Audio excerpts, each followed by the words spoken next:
So TSPSC group 1లో భాగంగా మనకు భారతదేశ చరిత్ర సంస్కృతి ప్రిలిమినరీలో మనకి ఆబ్జెక్ట్ టైప్లో అడుగుతారు. తర్వాత అదేవిధంగా మనకు రెండో పేపర్లో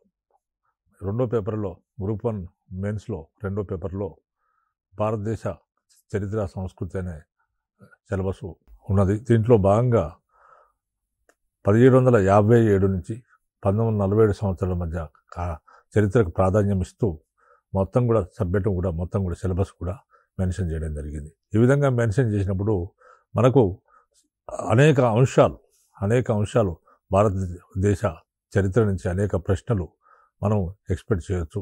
ఈ విధంగా ఎక్స్పెక్ట్ చేసినప్పుడు మనకు సింధు నాగరికత నుంచి మొదలుకుంటే సింధు నాగరికత, తర్వాత వేద నాగరికత, తర్వాత సింధు నాగరికతకు వేద నాగరికతకు కదా జనరల్గా క్వశ్చన్ అడుగుతున్నారు. సింధు నాగరికత లక్షణాలు ఏంటి, సింధు నాగరికత కాలం నాటి సామాజిక పరిస్థితులు ఏంటి, ఆనాటి పట్టణ నిర్మాణాలు ఏ విధంగా ఉంది, జనజీవనం ఏ విధంగా ఉంది అనే ప్రశ్నలు మన గతంలో అడిగారు సింధు నాగరికత సంబంధించి.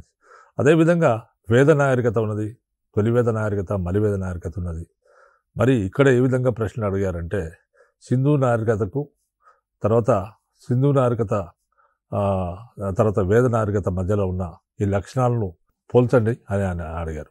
ఎందుకంటే సింధు నాగరికత మొత్తం పట్టణ ప్రాంత నాగరికత అయితే తర్వాత వేద నాగరికత గ్రామీణ ప్రాంత నాగరికత. ఆ విధంగా పోల్చండి అనే ప్రశ్న కూడా గతంలో అడిగారు. అదేవిధంగా మనకు ఏన్షియంట్ చరిత్ర నుంచి ఏన్షియంట్, మిడివల్, మోడర్న్ 3 పార్ట్స్ మనం చరిత్రలో తీసుకున్నట్లయితే ఏన్షియంట్ పీరియడ్ నుంచి సింధు నాగరికత అనేది ఒక ఇంపార్టెంట్ క్వశ్చన్.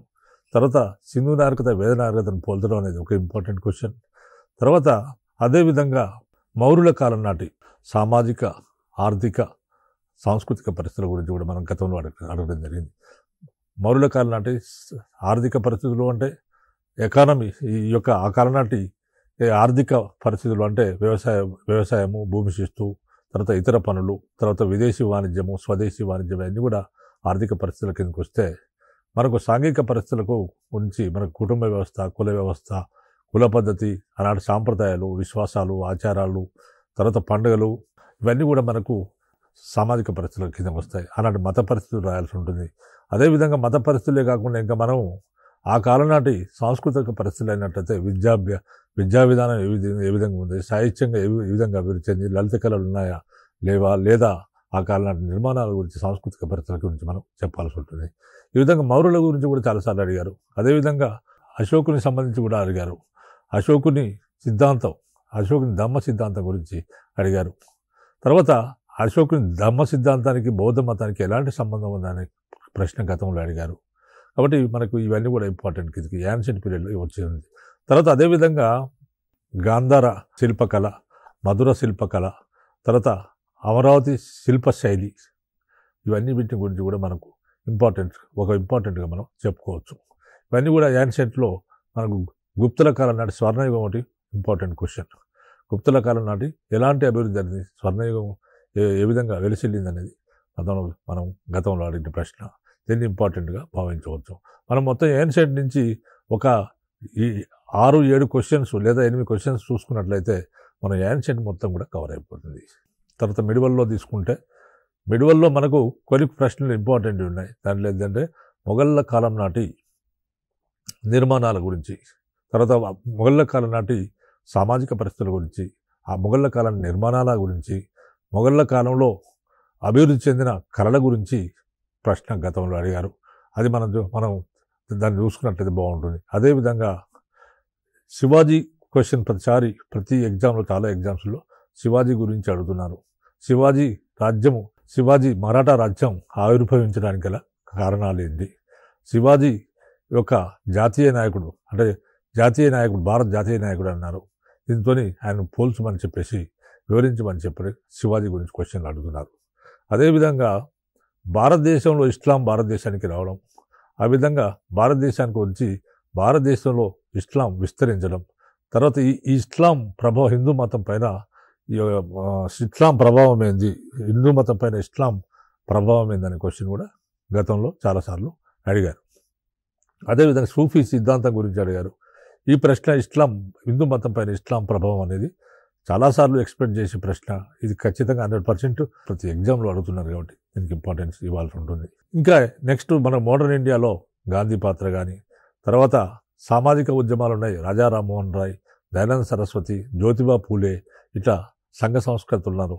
వారి కాలంలో జరిగిన పరిణామాల గురించి క్వశ్చన్ ప్రతి ఎగ్జామ్లో అడుగుతున్నారు. ఫ్రీడమ్ స్ట్రగుల్లో 3 phases ఆఫ్ ఫ్రీడమ్ స్ట్రగుల్ ఉంది. 3 phases మనకు వందే మాతరం భారత జాతీయ కాంగ్రెస్ ఏర్పాటు చేయడం 1885 సంవత్సరంలో, తర్వాత 1885 నుంచి 1905 సంవత్సరాల మధ్య పీరియడ్ను మనం మితవాద యుగంగా చెప్పడం జరిగింది. తర్వాత అదేవిధంగా 1905 సంవత్సరం నుంచి 1919 సంవత్సరం మధ్యలో ఉన్న కాలాన్ని అతివాద యుగంగా చెప్పడం జరిగింది. అంటే 1906 సంవత్సరంలో బెంగాల్ని విభజించడం, తర్వాత వందే మాతర ఉద్యమం లేదా స్వదేశీ ఉద్యమం రావడం, అది విస్తరించడం, తర్వాత బెంగాల్ విభజన రద్దు కావడం, తర్వాత 1900 ఇది ఇంపార్టెంట్, 1919 సంవత్సరంలో మహాత్మా గాంధీ భారత రాజకీయాల్లోకి, స్వాతంత్రోద్యమంలోకి ప్రవేశించాడు. ఈ విధంగా Mahatma Gandhi 3 phase up to 1947 వరకు స్వాతంత్రం ఇవ్వడం. ఇట్లా కొన్ని ఇంపార్టెంట్ క్వశ్చన్స్ మనం తీసుకున్నట్లయితే మనం పర్ఫెక్ట్గా ఆన్సర్స్ రాయొచ్చు. ఇక్కడ ఈరోజు నేను చెప్పదలసిన టాపిక్ ఏంటంటే శాతవాహనుల కాలం నాటి ఆర్థిక, సామాజిక మరియు మత పరిస్థితులను చర్చించము.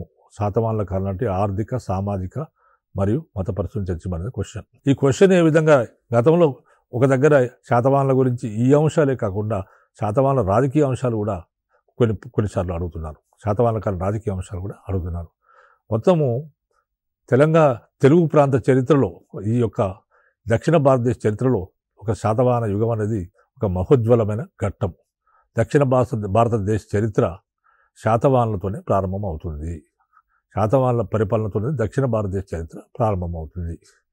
తర్వాత దక్షిణ భారతదేశాన్ని ఏకం చేసిన శాతవాహనులు దాదాపు 450 సంవత్సరాలు, 30 మంది రాజులు దాదాపు 450 సంవత్సరాలు దక్షిణ భారతదేశాన్ని పాలించారు. తర్వాత వీరు శాంతి భద్రతలు నెలకొల్పడంతో పాటు ఈ యొక్క తెలుగు సంస్కృతికి, దక్షిణ భారతదేశ సంస్కృతికి ఎనలేని సేవ చేశారు. ఇప్పుడు మనకు రాజకీయ అంశాలు ప్రిలిమినరీ విషయానికి వస్తే, ప్రిలిమినరీలో కూడా శాతవాహనుల గురించి అడిగే అవకాశం ఉంది. ప్రిలిమినరీలో శాతవాహనుల గురించి ఏ విధంగా అడిగే అవకాశం ఉందంటే, శాతవాహన రాజ్యాన్ని ఎవరు స్థాపించారు అంటే శ్రీముఖుడు స్థాపించాడు. తర్వాత శాతవాహన రాజ్య తొలి పాలకుల్లో గొప్పవాడు మొదటి శాతకర్ణి. శాతవాహన తొలి పాలకుల్లో గొప్పవాడు మొదటి శాతకర్ణి అయితే, ఆయన భార్య అయిన నానాఘాట్ శాసనాన్ని వేయించింది. నానాఘాట్ శాసనంలో నాగానిక ఏమందంటే శాతకర్ణిని దక్షిణ పదపతి అని పేర్కొన్నది. ఆయన గుణగణాలను, రాజకీయ విజయాలను నానాఘాట్ శాసనంలో ఆమె తెలియజేసింది. తర్వాత మరొక ముఖ్య పాలకుడు 2వ శాతకర్ణి అతి దీర్ఘకాలము 56 సంవత్సరాలు ఆ రాజ్యాన్ని పాలించాడు. తర్వాత మరొక పాలకుడు హలుడు అనే పాలకుడు, హలుడు గొప్ప శాతవాహనులు, హలుడు 17వ రాజు. తర్వాత హలుడికి గాథా సప్తసతి అనే గ్రంథము రచించాడు. హలుడు గాథా సప్తసతి అనే గ్రంథాన్ని రచించాడు. హలుడికి ఒక బిరుదు ఉంది, అదేంటంటే కవివత్సలుడు అనే బిరుదు ఉంది. ఆ విధంగా మనకు హలుడు గురించిన సమాచారం, శాతవాహనులు ఆయన నెంబర్ ఎంత అని 17వ నెంబర్ అని కానీ, హలుడు ఏం రచించాడని, గాథా సప్తసతి ఎవరు రచించారు అని కానీ గతంలో క్వశ్చన్ అడిగారు. ఒకటే ఎగ్జామ్లో గాథా సప్తసతి ఎవరు రచించారని అడిగారు. తర్వాత కవివత్సలుడు అనే బిరుదు ఎవరికి ఉంటుందని ఒకటే ఎగ్జామ్లో గతంలో అడిగారు. అంటే హలుడికి ఉంటుంది. ఇవన్నీ హలుడికి ఆన్సర్ వస్తుంది. అదేవిధంగా ఈ కాలంలో హలుని యొక్క ఆస్థాన కవి పేరు కుతూహలుడు. హలుని యొక్క ఆస్థాన కవి పేరు కుతూహలుడు లీలావతి కావ్యము అనే గ్రంథాన్ని రచించాడు. ఈ లీలావతి కావ్యంలో లీలావతి అనేది హలుని భార్య, ఆమె శ్రీలంక రాకుమారి. ఆ విధంగా వారి ప్రేమ వివాహాన్ని వివరిస్తూ ఆయన లీలావతి కావ్యం అనే గ్రంథాన్ని రచించాడు. ఇదొక ఇంపార్టెంట్. తర్వాత గుణార్జుడు అనే మరొక కవి ఉన్నాడు. గుణార్జుడు బృహత్కథ అనే గ్రంథాన్ని రచించాడు. అది ఏ భాషలో రచించాడంటే పైశాచి అనే భాషలో రచించాడు. తర్వాత మరొక కవి శర్వవర్మ అనే కవి కాతంత్ర వ్యాకరణం అనే సంస్కృత వ్యాకరణ గ్రంథాన్ని రచించాడు. తర్వాత వాత్సాయనుడు కామసూత్రాలు రచించాడు. తర్వాత ఈ విధంగా మరి హలుడు రచించిన గాథా సప్తసతి అనేది దానిలో 700 శృంగార గాథలు ఉన్నాయి. ఈ గాథా సప్తశతి ప్రాకృత భాషలో రచించబడింది. మనకు హలుని తర్వాత ఇంకొక ముఖ్య పాలకుడు వచ్చేది గౌతమిపుత్ర శాతకర్ణి. గౌతమిపుత్ర శాతకర్ణి శాతవాహనులో చాలా గొప్పవాడు. గౌతమిపుత్ర శాతకర్ణి కాలము దక్షిణ భారతదేశానికి కాకుండా ఉత్తర భారతదేశంలోని అనేక ప్రాంతాలకు శాతవాహన రాజ్యం విస్తరించింది. ఆ విధంగా విస్తరించినప్పుడు పైతాను, ఔరంగాబాద్ దగ్గర ఉన్న పైతాన్ వారి ప్రతిష్టానపురం వారి రాజధాని అయింది. ఆ విధంగా మరి గౌతమిపుత్ర శాతకర్ణి వర్ణ సాంకర్యం మాన్పించాడని, తర్వాత మాతృ సంజ్ఞలను ధరించిన మొట్టమొదటి పాలకుడు గౌతమిపుత్ర శాతకర్ణి. మాతృ సంజ్ఞలు అంటే తమ పేర్లకు ముందు తమ తల్లుల పేర్లను ధరించే సాంప్రదాయాన్ని ప్రారంభించిన వాడు గౌతమిపుత్ర శాతకర్ణి. ఆ విధంగా మరి గౌతమిపుత్ర శాతకర్ణి మరణానంతరం ఆయన తల్లి అయిన గౌతమి బాలశ్రీ ఆమె నాసిక్ శాసనాన్ని వేయించింది. అంటే ఈ ప్రశ్న మనకు గౌతమిపుత్ర శాతకర్ణి బ్రతుకున్నప్పుడు వేయించిందా లేకపోతే ఆమె చనిపోయినప్పుడు ఆయన చనిపోయినాక వేయించింది అనేది ప్రధాన అంశం. ఇది గౌతమిపుత్ర శాతకర్ణి మరణానంతరం మాత్రమే ఈ శాసనం నాసిక్ శాసనాన్ని గౌతమి బాలశ్రీ వేయించింది. అదేవిధంగా నానాఘాట్ శాసనం కూడా నాగానిక తన భర్త మరణానంతరం వేయించింది. తన భర్త మరణానంతరము నానాఘాట్ శాసనాన్ని నాగానిక వేయించింది. ఆ విధంగా తర్వాత మనకు గౌతమిపుత్ర శాతకర్ణికి ఏకధనుర్ధార ఇట్లా అనేక క్షత్రియ దర్పమానమర్దన ఇట్లా అనేక బిరుదులు ఉన్నాయి. గౌతమిపుత్ర శాతకర్ణికి ఇంకొక బిరుదు ఉంది, అదేంటంటే త్రిసముద్రతోయ పీతవాహన అనే బిరుదుంది. ఆయన గుర్రాలు 3 సముద్రాల నీళ్లు తాగేవట. ఆ విధంగా భారతదేశంలోనే 3 సముద్రాలు బంగాళాఖాతం ఒక పక్క ఉంటే, తూర్పున ఉంటే పశ్చిమాన అరేబియా సముద్రం ఉంది, దక్షిణాన హిందూ మహాసముద్రం ఉంది. ఆయన 3 సముద్రాల మధ్య భూభాగం అంతా కూడా ఆయన కంట్రోల్ ఉందని దాని అర్థం. తర్వాత చివరి గొప్ప పాలకుడు మనకు యజ్ఞశ్రీ శాతకర్ణి. యజ్ఞశ్రీ శాతకర్ణి కాలంలో ఆచార్య నాగార్జునుని కొరకు యజ్ఞశ్రీ శాతకర్ణి పారావత మహావిహారాన్ని నిర్మించి ఇచ్చాడు. తర్వాత యజ్ఞశ్రీ శాతకర్ణి కాలంలో విదేశాలతో ముఖ్యంగా రోమ్తో విదేశీ వాణిజ్యం బ్రహ్మాండంగా సాగింది. దీనికి ఉదాహరణ ఏంటంటే తెరచాప పడవ గుర్తులున్న నాణ్యాలు లభించాయి. కాబట్టి ఈ కాలంలో బ్రహ్మాండంగా విదేశీ వ్యాపారం జరిగినట్టు మనకు తెలుస్తుంది. చివరి పాలకుడు మూడో పులోమావి. ఈ మూడో పులోమావి ఆయనే తన చివరి రోజులు తన శత్రువులు తరమగా ఆయన బళ్ళారి అనే ప్రాంతానికి వెళ్ళి అక్కడే శేష జీవితం గడిపాడు. ఆ విధంగా ఆయన మేకధోని శాసనాన్ని బళ్ళారిలో వేయించాడు. మేకధోని శాసనం అనేది శాతవాహన రాజ్య పతనాన్ని సూచిస్తుంది. సో మనకి ఇప్పుడు ప్రిలిమినరీలో దీని నుంచి ఏదైనా ఒక క్వశ్చన్ వచ్చే అవకాశం ఉంది. అదేవిధంగా ఒకవేళ మెయిన్స్లో కూడా వారి రాజకీయ ఆవిర్భావం ఏ విధంగా జరిగిందనే అనే అంశాన్ని కూడా ఒకవేళ అడిగినట్లయితే వారి రాజకీయ జీవితాన్ని మన ఇంట్రడక్షన్ ఇదే విధంగా ఇచ్చేసి వారి రాజకీయ జీవితం ఏ విధంగా స్టార్ట్ అయింది అంటే శాతవాహన రాజ్యాన్ని స్థాపించిన వాడు శ్రీముఖుడు కోటిలింగాల రాజధానిగా శ్రీముఖుడు ఈ రాజ్యాన్ని స్థాపించాడు. రాజ్యాన్ని స్థాపించిన తర్వాత ఆయన కొడుకు మొదటి శాతకర్ణి కాలంలో కొంతమేర అభివృద్ధి చెందింది రాజ్యం. తర్వాత అదేవిధంగా హలుడు కాలంలో ఏ విధంగా జరిగింది, గౌతమిపుత్ర శాతకర్ణి కాలంలో ఏ విధంగా జరిగింది, గౌతమిపుత్ర శాతకర్ణి కాలంలో ఏ విధంగా రాజ్యం విస్తరించింది. చివరి గొప్ప రాజు ఎవరంటే యజ్ఞశ్రీ శాతకర్ణి. చివరి గొప్ప రాజు యజ్ఞశ్రీ శాతకర్ణి చివరి గొప్ప రాజు. తర్వాత పులోమావి. వీళ్ళ గురించిన మనకు ఇంపార్టెంట్ సమాచారం అక్కడ రాస్తే మనకు రాజకీయ ప్రభావం కూడా ఇందులోకి వస్తుంది. ఇక్కడ మనకు చర్చించాల్సిన విషయం ఏంటంటే మనకు శాతవాహనుల కాలం నాటి ఆ రాజకీయ ఆవిర్భావం గురించి ఈ విధంగా రాయొచ్చు. తర్వాత ఆర్థిక, సామాజిక మరియు మత పరిస్థితుల గురించి మనం ఈ విధంగా చెప్పవచ్చు.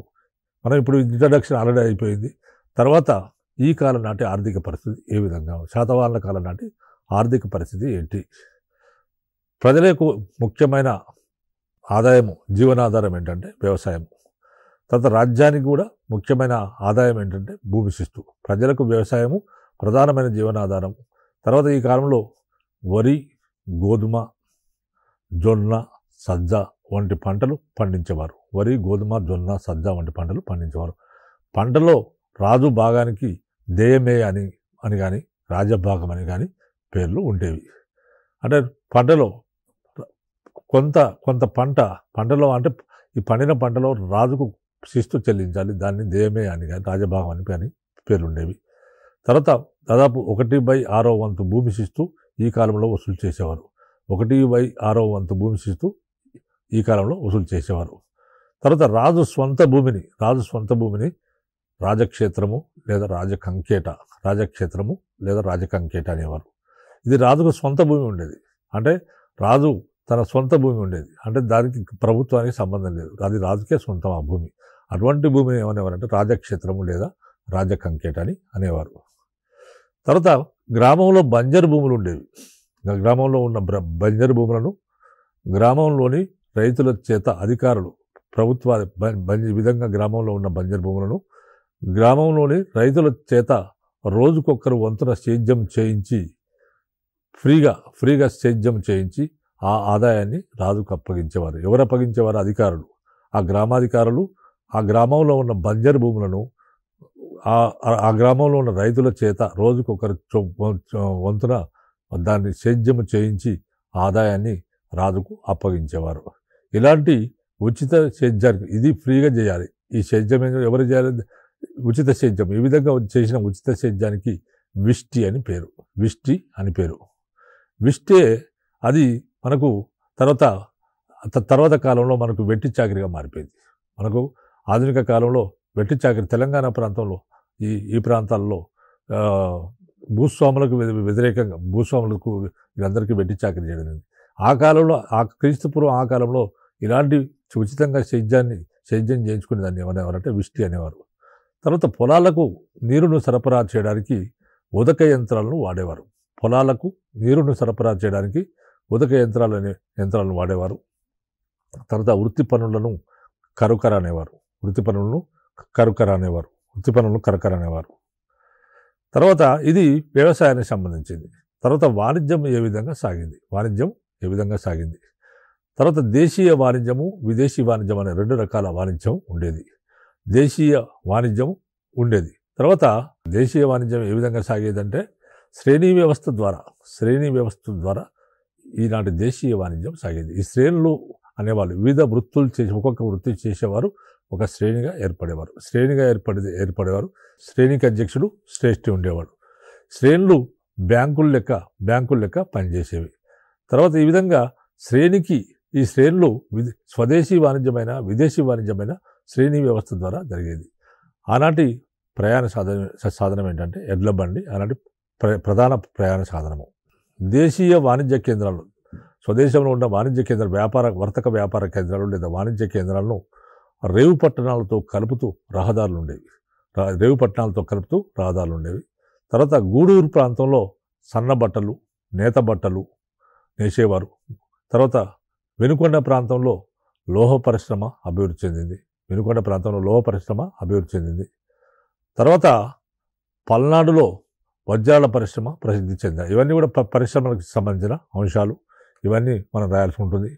తర్వాత విదేశాలలో వర్తకం చేసే వర్తకులకు ఏం పేరు అంటే శార్దవాహులు అని పేరు. వీళ్ళు విదేశాలతో వర్తకం చేసేవారు. అంటే ఇక్కడే ఉండి విదేశాలతో వర్తకం చేసే వర్తకులను ఏమనేవారంటే శార్దవాహులు అని అనేవారు. తర్వాత ప్రపంచంలో ఓడ చుక్కారిని మొట్టమొదట కనిపెట్టింది శాతవాహనులు మాత్రమే. అంటే ఓడ చుక్కాన్ని మొట్టమొదటిసారిగా శాతవాహనులు కనిపెట్టారు. వీరిక శాతవాహనులే ప్రపంచంలోనే మొట్టమొదటిసారిగా ఓడ చుక్కాన్ని కనిపెట్టారు. శాతవాహనులు మరి ఈ విధంగా విదేశీ వాణిజ్యం ఏ విధంగా చేసేవారు? శాతవాహనులు మరి బ్రహ్మాండమైన విదేశీ వాణిజ్యం సాగింది. అనేక వివిధ దేశాలతో విదేశీ వాణిజ్యం సాగింది. రోమ్ నాణాలు శాతవాహన సామ్రాజ్యం అంతటా కూడా మనకు లభించాయి. వివిధ ప్రాంతాల్లో రోమ్ నాణాలు లభించాయి.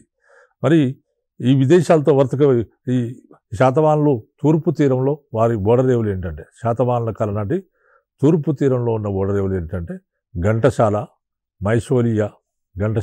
మైసోలియా, కోరంగి ఇవన్నీ కూడా శాతవాహనుల కాలం నాటి తూర్పు తీరం రేవులు. అదేవిధంగా పశ్చిమ తీరంలో కళ్యాణి, బరుకచ్చ, తర్వాత బ్రోచ్, లేదా బ్రోచ్, సోపార రేవుల ద్వారా విదేశీ వాణిజ్యం చేసేవారు. ఈ రేవుల ద్వారా వాళ్ళ ఓడల ద్వారా విదేశీ వాణిజ్యం బ్రహ్మాండంగా సాగుతుండేది. అలాంటి ప్రధానమైన ఎగుమతి ఏంటంటే సుగంధ ద్రవ్యాలు, పట్టు వస్త్రాలు, సుగంధ ద్రవ్యాలు ఈ విధంగా ఉండేది. అంటే ఈ కాలంలో ఏంటంటే ఐరోపాలో ఉన్న అనేక మంది స్త్రీలు భారతీయ వస్త్రాలు అంటే మక్కువ ఎక్కువ, వారికి మక్కువ ఎక్కువ, ఇష్టం ఎక్కువ. ఆ విధంగా ఆ భారతదేశం నుంచి సుగంధ ద్రవ్యాలు కూడా ఐరోపాకు వెళ్ళేవి. ఈ సుగంధ ద్రవ్యాలు పోయేవి. భారతదేశం నుంచి ఓడ రాలేదంటే యూరోపియన్స్కు ముద్ద దిగేది కాదట. ఆ విధంగా అంతా భారతీయ వస్తువులపైన వాళ్ళు ప్రేమ పెంచుకున్నారు, ఇష్టం పెంచుకున్నారు. మరి ఆనాటి ప్లినీ అనేవాడు ఆ దేశ రోమ్ దేశానికి చెందిన ప్లినీ అనేవాడు ఏం చెప్పాడంటే, మొత్తం భారతదేశానికి సుగంధ ద్రవ్యాలు, మంచి మంచి వస్త్రాలు ఎగుమతి అయితే అక్కడి నుంచి భారతదేశం నుంచి ఇక్కడికి టన్నుల కొద్ది బంగారం దిగుమతి అయ్యేది అని రాశాడు. తర్వాత ఈ విధంగా అంటే ఎంత వర్తకం సాగిందో మనం అర్థం చేసుకోవచ్చు. ఈ దేవుల ద్వారా, నేను చెప్పిన దేవుల ద్వారా విదేశీ వాణిజ్యం జరిగేది. ఈ విధంగా విదేశీ వాణిజ్యం జరిగిందనడానికి ఉదాహరణ ఏంటంటే రోమ్ నాణ్యాలు. తెలంగాణలో వివిధ ప్రాంతాల్లో రోమ్ నాణ్యాలు మనకు లభించాయి.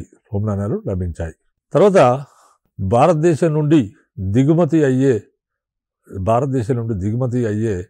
విలాస వస్తువుల కోసము రోమ్ దేశంలో ధనికులు ఎగబడేవారట. భారతదేశం నుండి దిగుమతి అయ్యే విలాస వస్తువుల కోసం రోమ్ దేశంలోని ధనికులు ఎగబడేవారట.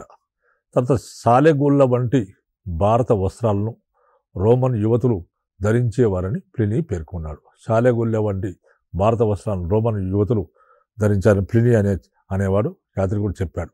తర్వాత ఏ విధంగా మరి ఏవి ఎగుమతి అయ్యేవంటే సుగంధ పరిమళ ద్రవ్యాలు, ముత్యాలు, పట్టుబట్టలు, ఇవి ఇక్కడి నుంచి ఎగుమతి అయ్యేవి. సుగంధ పరిమళ ద్రవ్యాలు, ముత్యాలు, పట్టుబట్టలు ఇక్కడి నుంచి విదేశాలకు ఎగుమతి అయ్యేవి. అదేవిధంగా బంగారము, వెండి, రాగి మొదలైనవి విదేశాల నుంచి భారతదేశానికి దిగుమతులుగా వచ్చేవి. బంగారం, వెండి, రాగి మొదలైనవి దిగుమతులుగా ఉండేవి. ఈ కాలంలో తూర్పు తీరం నుండి దూర ద్వీపాలకు దేశాలకు వెళ్ళిన వర్తకులు ఆయా దేశాల్లో తమ వలసలు స్థాపించారు. అంటే మరి వర్తక వ్యాపారాల కోసము తూర్పు తీరం నుండి దూర ద్వీపాలకు ప్రపంచంలో ఉన్న వివిధ ద్వీపాలకు వెళ్ళినప్పుడు అక్కడే స్థిరపడ్డారు. కొంతమంది అక్కడే స్థిరపడ్డారు. అక్కడ వలసలు స్థాపించారు. భారతీయ వలసలు కూడా స్థాపించడం జరిగింది. భారతదేశానికి సంబంధించిన వలసలు అక్కడ స్థాపించారు. భారతీయ వలసలు స్థాపించారు. అయితే ఈనాటి వర్తకం ఏంటంటే వస్తు మార్పిడి పద్ధతి ద్వారా. ఈనాటి వర్తకము వస్తు మార్పిడి, బార్టర్ పద్ధతిలో జరిగేది. బార్టర్ అంటే వస్తు మార్పిడి. నాణ్యాలు లేవు కాబట్టి వస్తు మార్పిడి, ఒక వస్తువు బదులు ఒక వస్తువు తీసుకొని విదేశీ ఈనాటి వర్తకం జరిగేది. తర్వాత వర్తకులు తమ సౌకర్యం కోసము చిహ్నముద్ర నాణ్యాలు ముద్రించేవారు. వీటిని ఏమంటారంటే పంచ్ మార్క్డ్ కాయిన్స్ ముద్రించేవారు. తర్వాత ఈ నాణ్యాలను వర్తక సంఘం వారు తమ వర్తక సంఘ చిహ్నాలతో ముద్రించుకునేవారు. ఈ నాణ్యాలను అన్నిటి పంచ్ మార్క్డ్ కాయిన్స్ను ఈ వర్తకులు ఏం చేసేవారు, తమ వర్తక సంఘ గుర్తులు చిహ్నాలతో ముద్రించుకునేవారు. తర్వాత శాతవాహనుల కాలంలో సీసము, పొటీను, రాగి, వెండి నాణ్యాలు ముద్రించారు. శాతవాహనులు సీసము, పొటీను, రాగి, వెండి లోహాల్లో నాణ్యాలు ముద్రించారు. ఈ నాణ్యాలను ఏమంటారంటే కర్షాపనము, కుశనము, సువర్ణము అనే నాణ్యాలు ఈ పేరుతో నాణ్యాలు ఈ కాలంలో ఉండేవి. ఇవన్నీ కూడా ఆర్థిక పరిస్థితుల కిందకి వస్తాయి. మరి ఇప్పుడు సాంఘిక పరిస్థితుల విషయానికి వస్తే ఏ విధంగా రాయాలి సాంఘిక పరిస్థితులు అంటే, శాతవాహనుల కాలం నాటికి వర్ణ వ్యవస్థ ఇంకా స్థిరపడలేదు. ఈ కాలంలో మరి 4 వర్ణాల వారు ఉండేవారు. వాళ్ళు ఎవరంటే బ్రాహ్మణులు, క్షత్రియులు, వైశ్యులు, శూద్రులు అనే 4 వర్ణాల వాళ్ళు ఉండేవారు. తర్వాత మరి కుల వ్యవస్థ ఉండేది, కానీ కుల వ్యవస్థ అంత దృఢంగా లేదు ఈ రోజుల్లో. తర్వాత వృత్తి మార్పిడి ఉండేది. అంటే ఒక వృత్తి చేసేవారు ఇంకో వృత్తిలోకి వెళ్ళిపోయే పద్ధతి ఆ రోజుల్లో ఉండే. వృత్తి మార్పిడి, రకరకాల వృత్తులకు మార్చుకునేవారు. తర్వాత అనేక మంది విదేశీయులు భారతదేశానికి వచ్చారు. శకులు, పల్లవులు, యవనులు, ఇట్లా అనేక జాతుల వారు భారతదేశానికి వచ్చారు. భారతదేశానికి వచ్చి భారతదేశ సంస్కృతి వారికి నచ్చి భారతదేశానికి నచ్చి వాళ్ళు భారతదేశ సంస్కృతిలో విలీనమయ్యారు. హిందూ మతంలో కలిసిపోయి వాళ్ళు కూడా రాజులు అయ్యారు, క్షత్రియులుగా మారిపోయారు. క్షత్రియులుగా మారిపోయారు. సరే, వృత్తులను బట్టి కులాలు ఉపకులాలు ఏర్పడ్డాయి. వృత్తులను బట్టి ఒక్కొక్క వృత్తి చేసేవారు ఒక కులంగా ఏర్పడ్డారు. ఉపకులాలుగా ఈ కాలంలో ఏర్పడడం జరిగింది. తర్వాత ఈ కాలంలో బ్రాహ్మణులు ఏం చేసేవారంటే ఉద్యోగాలు చేయడం. బ్రాహ్మణులు ఉద్యోగాలు చేసేవారు. తర్వాత క్షత్రియులు రాజ్య పరిపాలన చేసేవారు. బ్రాహ్మణులు ఉద్యోగాలు చేసేవారు, క్షత్రియులు రాజ్యపాలన చేసేవారు. తర్వాత వైశ్యులు వర్తకం చేసేవారు. తర్వాత పితృస్వామ్య వ్యవస్థ, ఉమ్మడి కుటుంబ వ్యవస్థ ఈ కాలంలో అమల్లో ఉండేది. పితృస్వామ్య వ్యవస్థ అంటే కుటుంబానికి తండ్రి పెద్ద అలాంటి వ్యవస్థను పితృస్వామ్య వ్యవస్థ అని అంటారు. తర్వాత ఉమ్మడి కుటుంబాలు అనేది ఈనాటి ఒక ముఖ్య లక్షణం. ఉమ్మడి కుటుంబాలు అమల్లో ఉండేవి. అయితే అనేక మంది రాజులు మరి పితృస్వామ్య వ్యవస్థ అయినప్పటికీ కూడా అనేక మంది రాజులు తన మాతృసంజ్ఞను ధరించారు. మాతృసంజ్ఞలు అంటే తమ పేర్లకు ముందు తలుల నామాలు ధరించే పద్ధతిని మాతృసంజ్ఞలని అంటారు. ఆ విధంగా మాతృసంజ్ఞను అనేక మంది రాజులు ధరించారు. తర్వాత స్త్రీలకు సమాజంలో గౌరవప్రదమైన స్థానం ఉండేది. స్త్రీల పరిస్థితి అంటే స్త్రీలకు సమాజంలో గొప్ప గౌరవం, స్వాతంత్రము ఉండేది. అయితే ఇప్పుడు ఉన్నప్పటికీ కూడా స్త్రీలు తమ భర్తల ఉద్యోగ నామాలు ధరించేవారు. భర్తల ఉద్యోగ నామాలు ధరించేవారు. ఏ విధంగా అంటే సేనాపతి భార్య పేరు సేనాపతిని, తర్వాత దండనాయకుని భార్య పేరు దండనాయకి. ఇట్లా తమ భర్తల ఉద్యోగ నామాలు ధరించే సాంప్రదాయం ఈ కాలంలో ఉండేది. పురుషులతో పాటు స్త్రీలు మత కార్యక్రమాల్లో పాల్గొనేవారు. పురుషులతో పాటు స్త్రీలు కూడా మత కార్యక్రమాల్లో పాల్గొనేవారు. తర్వాత పండిత గోష్ఠుల్లో పాల్గొనేవారు. అదేవిధంగా బౌద్ధ విహారాలకు భూదానాలు కూడా స్త్రీలు చేశారు. తర్వాత స్త్రీలకు ఆస్తి, విద్యా హక్కులు కల్పించడం ద్వారా వారికి మంచి గుర్తింపును ఈ కాలంలో ఇవ్వడం జరిగింది. అంటే స్త్రీలకు చాలా సమాజంలో గౌరవం ఉంది. స్త్రీలు మత కార్యక్రమాల్లో పాల్గొన్నారు, పండిత గోష్ఠుల్లో పాల్గొనేవారు. బౌద్ధ విహారాలకు ఎవరు దానాలు చేశారంటే స్త్రీలే దానాలు చేశారు. తర్వాత స్త్రీలకు ఆస్తి, విద్యా హక్కులు కూడా కల్పించడం ఈ కాలం నాటి ప్రత్యేకత. తర్వాత సమాజంలో ఉన్న సాంఘిక దురాచారాలు ఏంటంటే బహుభార్యత్వం. అంటే ఒక పురుషుడు ఒక స్త్రీ కంటే ఎక్కువ మంది స్త్రీలను పెళ్లి చేసుకోవడం, బహుభార్యత్వము. సతీసాగమనం అంటే భర్త చనిపోయిన తర్వాత ఆమె బలవంతంగా తీసుకుపోయి సమాధి చేయడం, దాన్ని సతీసాగమనం అంటారు. తర్వాత బహుభార్యత్వం, సతీసాగమనము. తర్వాత వితంతు పునర్వివాహాలు లేకపోవడం. అంటే భర్త చనిపోయిన తర్వాత ఆమె వితంతు అవుతుంది, తర్వాత తిరిగి వివాహం చేసుకునే పద్ధతి ఈ కాలంలో లేదు. ఇలాంటి సాంఘిక దురాచారాలు ఈ కాలంలో ఉండేవి. తర్వాత స్త్రీలకు పురుషులకు ఇద్దరికీ ఆభరణాలంటే ఇష్టము. తర్వాత స్త్రీలకు ఎర్రని వస్త్రాలన్నా పుష్పాల మీద మక్కువ ఎక్కువ. స్త్రీలకు ఎర్రని వస్త్రాలు, పుష్పాలు, పువ్వుల మీద మక్కువ ఎక్కువ. తర్వాత నృత్యము, సంగీతము ఈ కాలం కాలక్షేపంగా ఉండేవి. నృత్యము, సంగీతం కాలక్షేపంగా ఉండేవి. తర్వాత మత పరిస్థితుల విషయానికి వస్తే శాతవాహన పాలకులు వైదిక మతాన్ని అనుసరించి వైదిక మతోద్ధరణ చేశారు. అంటే పాలకులందరూ కూడా హిందూ మతాన్ని అనుసరించారు. హిందూ మత ఉద్ధరణ కొరకు యజ్ఞ యాగాదులు చేశారు. అయితే గౌతమిపుత్ర శాతకర్ణి బ్రాహ్మణ మతాన్ని ప్రోత్సహించి ఏక బ్రాహ్మణ ఆగమ నిలయ బిరుదులు ధరించాడు. ఇంద్ర, సంకర్షణ, వాసుదేవ, సూర్య మొదలైన దేవతలను పూజించేవారు. తర్వాత పౌరాణిక హిందూ మత స్థానంలో పౌరాణిక హిందూ మతం అనేది ప్రవేశించింది. తర్వాత శైవ వైష్ణవ మతాలు ప్రజల్లో బాగా వ్యాప్తి చెందాయి. తర్వాత శివుణ్ణి, కేశవుని పూజించడం ప్రారంభించారు. తర్వాత వాసుదేవుడు ప్రధాన దైవగల వైష్ణవ మతము శాతవాహనుల కాలంలో ఉత్తర దేశం నుంచి దక్షిణ దేశంలోకి ప్రవేశించింది. తర్వాత ఇన్ని ఉన్నప్పుడు కూడా అంతఃపుర జనులు, స్త్రీలు, పాఠక జనులు బౌద్ధ మతానికి భారీగా విరాళాలు ఇవ్వడం వల్ల బౌద్ధ మతము ఒక ప్రజా ఉద్యమంగా విస్తరించింది. ఈ విధంగా అనేక మంది బౌద్ధ మతానికి విరాళాలు ఇవ్వడం వల్ల బౌద్ధ మతంలో స్తూప, చైత్య విహారాలు నిర్మించారు. ఫలితంగా గౌతమిపుత్ర శాతకర్ణి, పులోమావి మొదలైన వాళ్ళు కూడా, యజ్ఞశ్రీ శాతకర్ణి మొదలైన వాళ్ళు కూడా పాలకులు బౌద్ధులకు దాన ధర్మాలు చేశారు.